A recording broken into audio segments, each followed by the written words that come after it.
I know comparing the two is not really fair since the Gladiator is an event tower while the Brawler is a hardcore tower.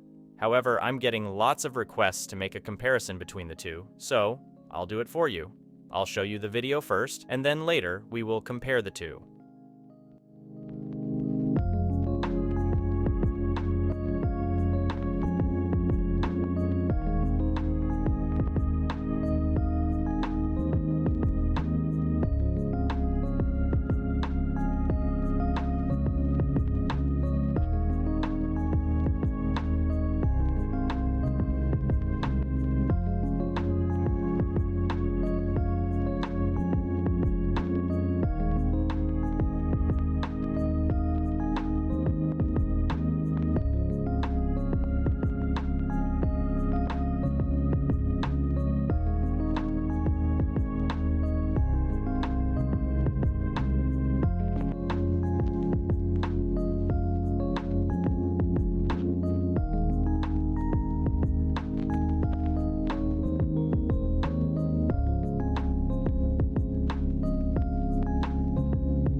Now that you've seen both towers, let's talk about their prices. Both towers can be placed in early waves since they are cheap, making them efficient for early defense. However, the Brawler has more damage at the base level, with 10 damage per hit. The Gladiator is cheaper than the Brawler tower, and because it's cheap, you can place 2 Gladiators before the game starts. Additionally, the Gladiator has a better fire rate than the Brawler tower. The only downside for the Gladiator is that its base damage is only 2. However, you can upgrade your Gladiator quicker than the Brawler tower, meaning the upgrade cost for the Gladiator is cheaper than the Brawler tower. Now, let's proceed to mid to late waves. During mid waves, there's a high chance that you will be able to max upgrade 1 or 2 Brawler tower, depending on how you will farm or save your money for upgrades. While for Gladiator, again, the upgrade cost for this tower is cheap. I can't really tell how many you will be able to place a max upgrade, but I'm sure it would be more than the Brawler tower. Comparing the two towers is very difficult because both have their own capabilities. For example, the Gladiator has a lower fire rate, meaning it swings faster, but its damage is not as high compared to the Brawler. The Gladiator is a multi-target tower, making it very useful against breakers and crowded enemies. In contrast, the Brawler has a lower fire rate and higher damage, but its upgrade cost is significantly higher than the Gladiator. Additionally, the Brawler has a placement limit of 10. It also has a special ability called Final Hit, which deals extra damage to enemies and can knock them back, making it effective against heavy enemies like tanks by stunning them. Do you see the difference?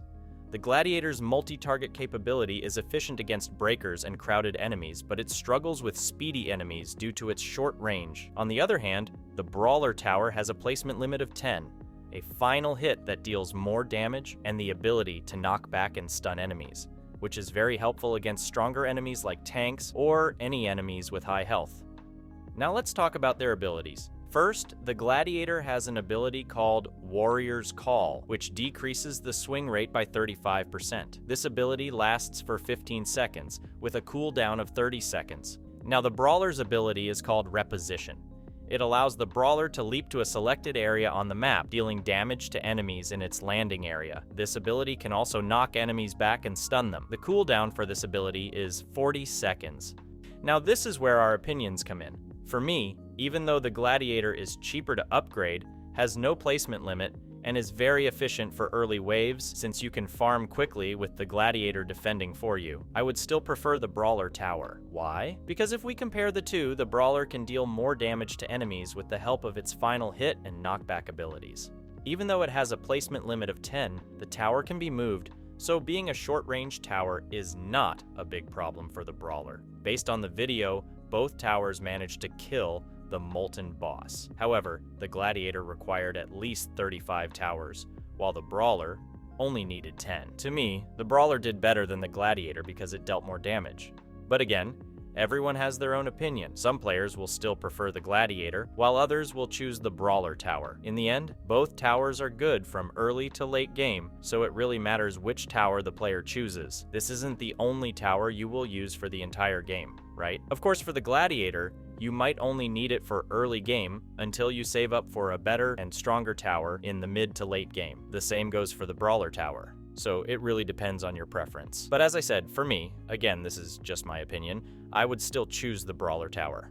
I'm not really that good when it comes to comparing towers, so if I missed something, please let me know in the comments. If you have any thoughts or if you'd like to share which tower you prefer, feel free to comment. And, of course, thank you for watching.